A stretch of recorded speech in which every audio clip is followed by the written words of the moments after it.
ভজন্তীপুর জিপির জায়ফরপুর দাসপাড়া গ্রামের জনগণ সহ স্কুলের ছাত্রছাত্রী বিগত কয়েক মাস থেকে কর্দমাক্ত রাস্তার জন্য ভুগছেন। কাছাড় জেলা শিলচর শহর থেকে প্রায় 5 কিলোমিটার দূরে ভজন্তীপুর জিপির জায়ফরপুর দাসপাড়া গ্রামে প্রায় 50-এর থেকেও অধিক পরিবারের বসবাস করেন। স্বাধীনতার পর থেকে এখনও পর্যন্ত গ্রামবাসীর ভাগ্যে জোটেনি একটি পাকা রাস্তার। গ্রামটি চলাচলের পথে কথা বললেই লাভ নেই। হাঁটু কাদা মারিয়ে দীর্ঘদিন ধরে চলাচল করছেন গ্রামবাসীরা। এই গ্রামে 1431 নং জায়ফরপুর এলপি স্কুলের ছাত্রছাত্রী সহ শিক্ষকরাও স্কুলে আসতে অনেক অসুবিধার সম্মুখীন হন। গ্রামটি সড়ক উন্নয়নে বরাদ্দ হয় অর্থ, কিন্তু কাজ হয় না বলে অভিযোগ এলাকাবাসীর। হাঁটু কাদা মারিয়ে রাস্তায় পড়ে কয়েকজনের হাত পাও ভেঙেছে। এই এলাকায় কোনো অ্যাম্বুলেন্স কিংবা কোনো যানবাহন ঢুকতে না পারায় সংকটজনক রোগীকে কাঁধে পিঠে করে নিয়ে যেতে হয়।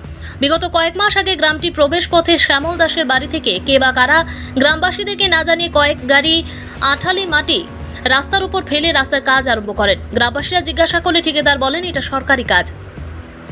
গ্রামবাসীর অভিযোগ, বিনা সাইনবোর্ড লাগিয়ে তারা কাজ আরম্ভ করেন এবং কয়েক গাড়ি কাদা মাটি ফেলে চলে যান, যার ফলে গ্রামবাসীরা নানান সমস্যায় পড়েছেন। তারা জেলা প্রশাসন এবং মুখ্যমন্ত্রী হিমন্ত বিশ্ব শর্মার নিকট আবেদন করেন যে শ্যামল দাসের বাড়ি থেকে সঞ্জিত দাসের বাড়ি পর্যন্ত প্রায় 1 কিলোমিটার রাস্তার কাজ অতি সত্বর করার জন্য। তা না হলে তারা বৃহত্তর গণতান্ত্রিক আন্দোলনের হুমকি দেন। গ্রামবাসীদের মধ্যে উপস্থিত ছিলেন দেবদাস, যতীন্দ্রমোহন দাস, মান্না দাস, তিথি দাস, ছায়ারানী দাস, শিকু চৌধুরী প্রমুখ। আমার নাম দেবাশিস। রবিবারে আমার ঘটনাটা হয়েছে আমার বাইকের সঙ্গে। হঠাৎ বেউস হয়ে গেছে। তখন তো অ্যাম্বুলেন্স আয় না। তখন কি করমু, আমার লগে একটা বন্ধু আসলো।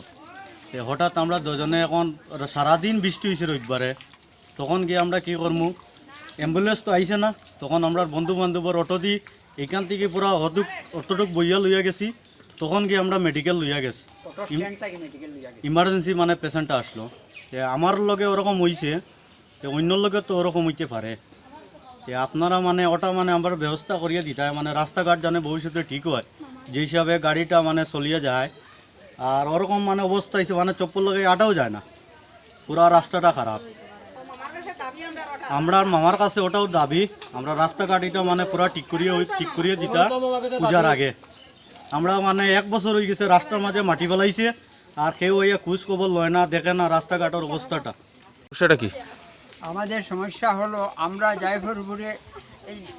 জায়ফরপুর দাসপাড়া গ্রামের জনগণ, সর্বস্তরের জনগণ, আর আমাদের গ্রামের মধ্য দিয়া ইএনডির বাঁধ একটি রাস্তা।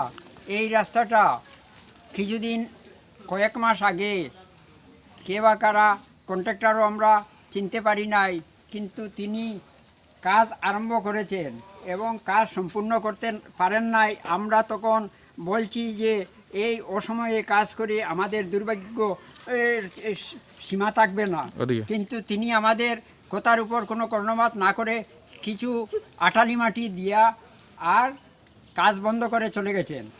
এখন আমাদের অবস্থা অত্যন্ত চলাফেরার অবস্থা অত্যন্ত শোচনীয় হয়ে দাঁড়াচ্ছে। পার্শ্ববর্তী আমাদের গ্রামে একটি 1431 নম্বর জায়ফরপুর এলপি স্কুল আছে। সেই স্কুলে শিক্ষকগণ এই শ্যামল দাসের বাড়িতে ওনাদের স্কুটি, অটো রিক্সা রাখিয়া এবং পায়ের চপ্পল তার বাড়িতে রাখিয়া অতি কষ্টে স্কুলে গিয়া প্রবেশ করেন এবং কচিকাচার ছেলেমেয়েরা রীতিমতো স্কুলে অ্যাটেন্ড নিতে পারছে না। আপনারা দেখেন এই রাস্তার অবস্থা অত্যন্ত চরম বিপর্যয় হয়ে দাঁড়িয়েছে।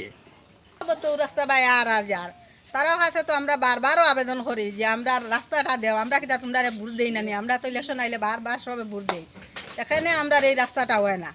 কন্ট্রাক্টর তারা যখন আইসে তখন ওরকম আমরা সব মহিলা মিলিয়া কইছি যে দাদা আপনারা যে মাটি ফেলাইয়া গেছেন, এখন তো যে সিজন খাদা হইব, তোমরা আমরা একটু সিনটেক্স ফেলাইয়া দিয়া যাই, আমরা রাস্তা বাচ্চারা যাতে স্কুল যেতে পারে। তারা আমরা কয় যে এখন যদি আমরা সিনটেক্স ফেলাই, আমরা 3 ফুট 4 ফুট মাটি দিমু, তখন তো এই সিনটেক্সটা মাটিয়ে বুড়ি যাব, তখন হোক তোমরা সমস্যা হইব। আমরা কইছি না দাদা এরকম করবা না, আমরা বাচ্চা স্কুলে যাইতা, আমরা বড় মানুষ হইতা নাও গেলাম, কিন্তু বাচ্চা তো স্কুলে যাইতেও লাগবো। কিন্তু কন্ট্রাক্টরের নামও জানি না, কিছুও জানি না, আমরা গ্রামের খাওয়ারে জিকাইছেও না, তারা হঠাৎ করে আইয়া মাটি ফেলাইয়া গেছে কি, আমরা টিনের বেড়া ছেড়া গরিব মানুষ, তার উপরে সব ভাঙ্গিয়া রুঙ্গিয়া ফেলাইয়া গেছে কি। আমরাও বাধ্য হয়েছি যা বাবাই আমরা থোড়া কষ্ট দূর হইব আমরা বেড়া সারা ছড়াইয়া দিলাইছি তারা জিকাইছি তোমরা কয় দিনের ভিতরে খাওয়া শেষ বলে না বেশি দিন লাগতো না তো খাওয়া শেষ হয়ে যাব তখন দেখা যায় 2 মাস হয়ে গেছে আমরা বেড়া দেড়া ভাঙ্গিয়া সরাইছি হয় তারা তো কাজ করিয়া খাজ আর মাটি ফেলাই আর গেল তারা ভাবতাও নাই গরু ওদিকে হমাইতরা ওদিকে বাড়াইতরা তখন আমরা গরম মানুষ কিরা করতাম আমরা বাধ্য হইয়া আবার বেড়া জায়গাত লাগাইছি সেদিন আমি ডাক্তারে গেছি আমার তো বিরাট অসুখ নাম কিটা আপনার? আমার নাম মিনতি রানী দাস কোন জয়পুরপুর আমি সেদিন ডাক্তারে গেছি ডাক্তার থেকে আওয়ার সময় ওইখানে স্লিপ খাটিয়া পাও মুসকা খাইছে খাইয়া এখন ডাক্তার করাই না আমার একটু কমেন না তখন যেন আমার ডাক্তার যে লইয়া যেতে আমি আঁকে যেতে পারি না আমি কীরকম যেতাম এখন রাস্তাওয়ালা নাই ওই আমার বক্তব্য। আপনার দাবি কিটা থাকবো? আর এই মালটাল করা না জান না এটা তো আর জানা ও আচ্ছা বর্তমানে আপনার দাবি কিটা থাকবো মানে এই কয়দিনের মধ্যে সরকার কিটা করতো? রাস্তাটা ঠিক হইতো নাইলে তো আমরা বেমার টেমার মালপত্র আইতো ডাক্তার আইতো বা একটা গাড়ি আইতো এটা না নাইলে একটা সমস্যা নানি।